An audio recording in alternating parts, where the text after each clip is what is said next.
What's good, everybody? Welcome back to another video. It's your boy, the one and only. And I wanted to give you guys a message today. And as I've been reading Joshua in the Holy Bible, I've been led to tell people to be strong and courageous. Obviously, this is a trading channel, but I like to intertwine my faith with my trading. But in this profession, you must be strong and courageous. As Joshua is being led to take over Israel, there are moments in time where he is fearful. There are moments in times where he is trying to figure out in his mind, Lord, how? How are you going to make me defeat these people?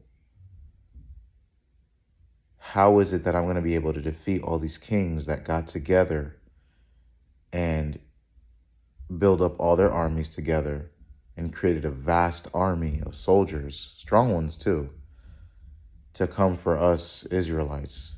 I only have what you gave me. I don't have more.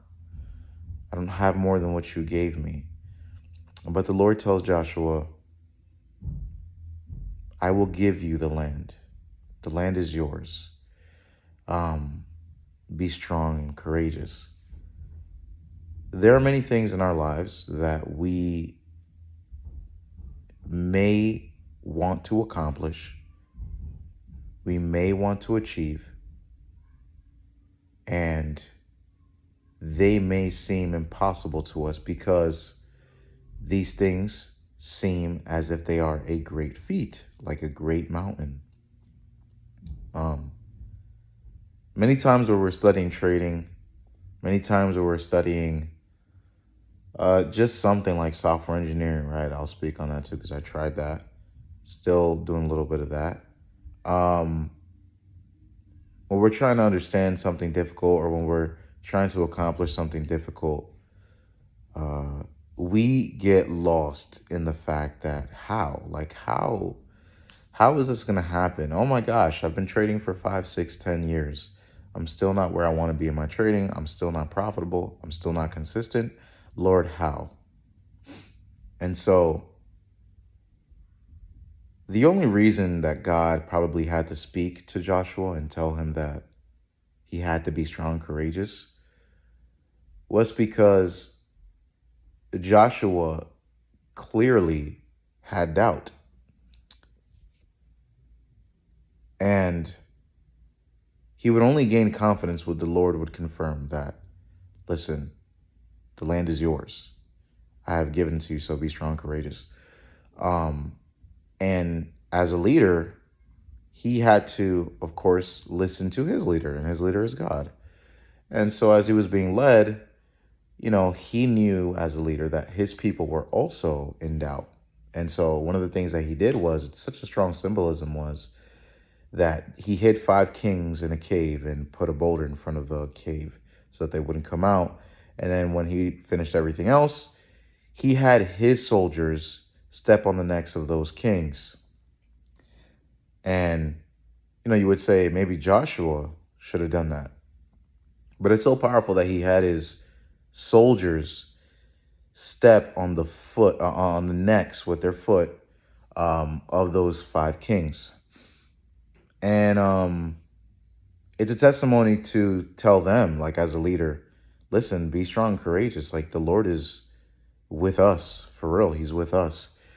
And I just want to spread this message. How does this relate to what you're currently going through and anything? It's, listen, those feats that we may think are impossible in our lives are those kings that got their neck stepped on.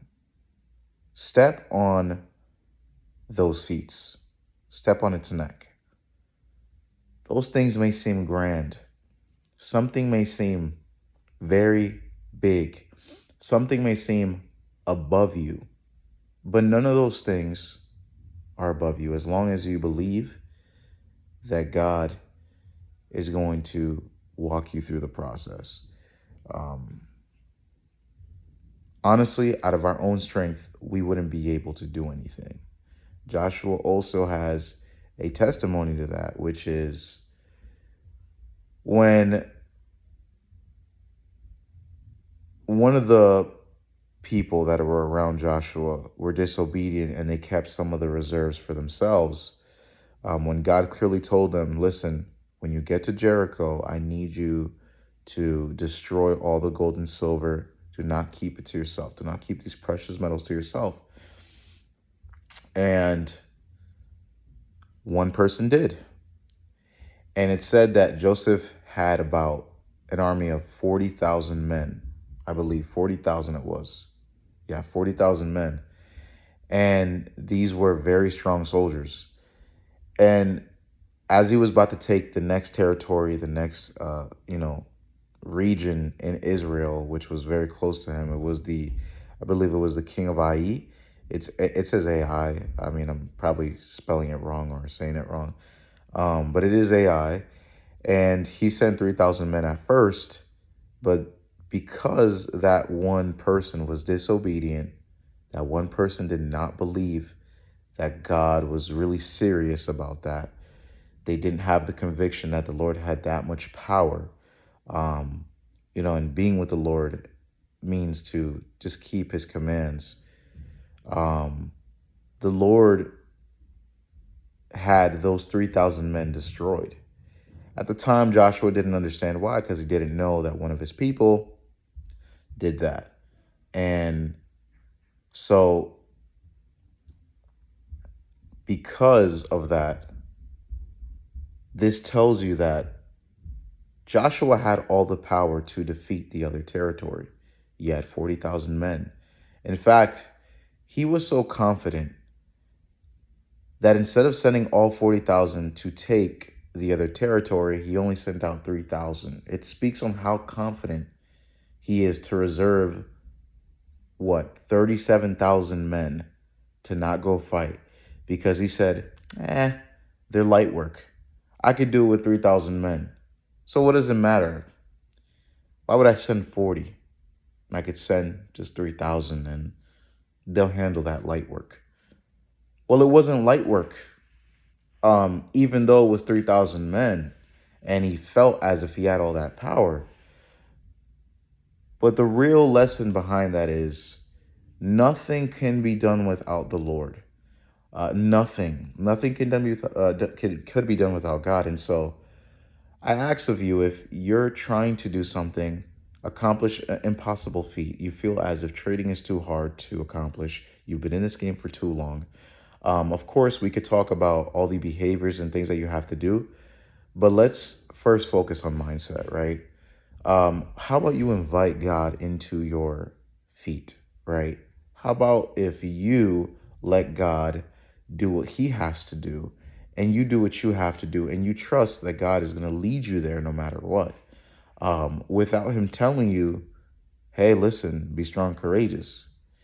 See, we have these books and these stories as illustrations for us to deliver within our own lives. And God is going to move that mountain that you feel you can't move. So be strong and courageous. Have faith that God is with you in these moments where you feel like you can't accomplish it. It may be not the fact that you're not taking action the same way that Joshua took action, but he couldn't defeat them. It's not an ability of you taking action. It's inability of you involving God into what you think is impossible. And so what I'm asking for you is to invite God into your life and to invite God into your situation and watch how he changes it. Have a great day. I love you guys all. Peace.